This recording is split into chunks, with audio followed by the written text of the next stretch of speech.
नौजवानों से नौकरी रोजगार छीन रही है। इसलिए हम आह्वान करेंगे जनता को 2024 में इस भारतीय जनता पार्टी को सबक सिखाएं, जिन्होंने अच्छे दिन का वादा किया था। आम गरीब का चैन छीन लिया। अच्छे दिन तो दिए नहीं, लेकिन चैन छीन लिया। ये बुलडोजर किसी समस्या का समाधान नहीं है। बुलडोजर के पास दिमाग नहीं है, कहीं भी चल जाएगा बुलडोजर। अभी सुना था मैंने कि अमेठी में भी बुलडोजर चला था।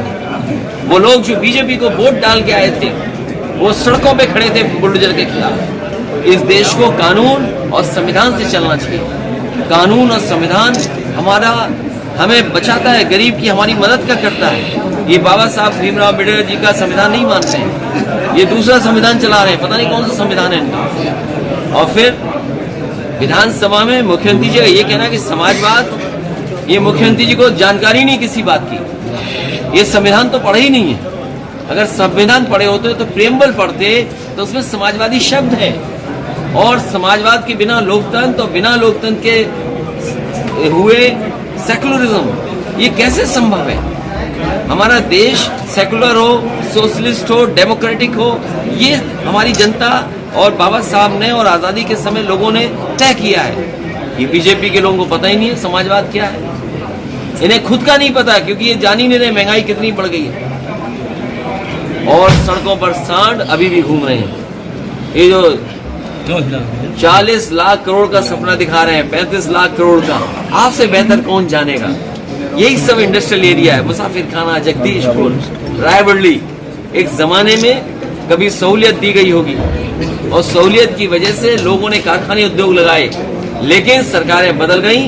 वो उद्योगपति, कारखाने लगाने वाले लोग अपनी सहूलियतें लेकर के यहाँ से भाग गए। कारखाने वैसे के वैसे खड़े हैं। अखिलेश भाई, आप 2024 की लड़ाई शुरू कर दी है, पूरब से लेकर पश्चिम तक सबको एकजुट कर रहे हैं। हमारा गठबंधन जो आज है वो 80 की 80 सीटें लड़ेगा।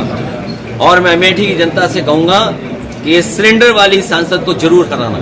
बीजेपी कह रही है कि मानव को लेकर जिस तरीके से विवाद हो रहा है, 3-3 हजार जेल में होंगे जा रहे हैं। मैं आपसे कहना चाहता हूं, पत्रकार साथियों, मैंने सदन में भी कहा, हम समाजवादी लोग रामचरितमानस के खिलाफ नहीं हैं, लेकिन कुछ चीजों पर सवाल है। मैं ये जानना चाहता हूं कि अगर मुख्यमंत्री आवास से मैं बाहर आता हूं, जनता ने मुझे हरा दिया, जनता ने समाजवादियों को सरकार नहीं बनाने का मौका दिया, आप गंगा जल से नहलाएंगे, गंगा जल से आप साफ करेंगे?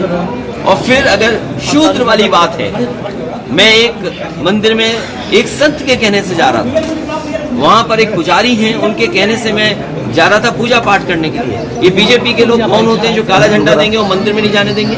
और इसलिए नहीं जाने दे रहे थे क्योंकि वो हम समाजवादियों को, खासकर पिछड़े दलित, उनको शुद्ध समझती है भारतीय जनता पार्टी। इनके पास कोई जवाब हो तो बताएं कि क्या किसी मुख्यमंत्री का आवास आप गंगा जल से धोएंगे?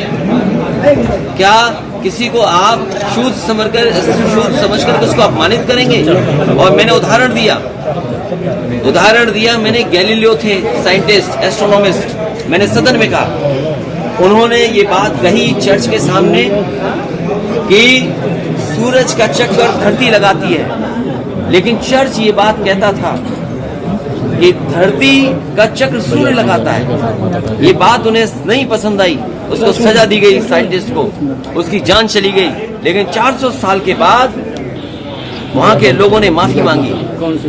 जो फैसला उस समय था वो गलत फैसला था। मुख्यमंत्री जी आपको कहते हैं कि उन्होंने 1 डिस्ट्रिक्ट 1 प्रोडक्ट दिया, आपने 1 डिस्ट्रिक्ट 1 अपराधी दिया है। इस उत्तर प्रदेश में ऐसा मुख्यमंत्री नहीं आया होगा जिसने अपने मुकदमे वापस लिए हों।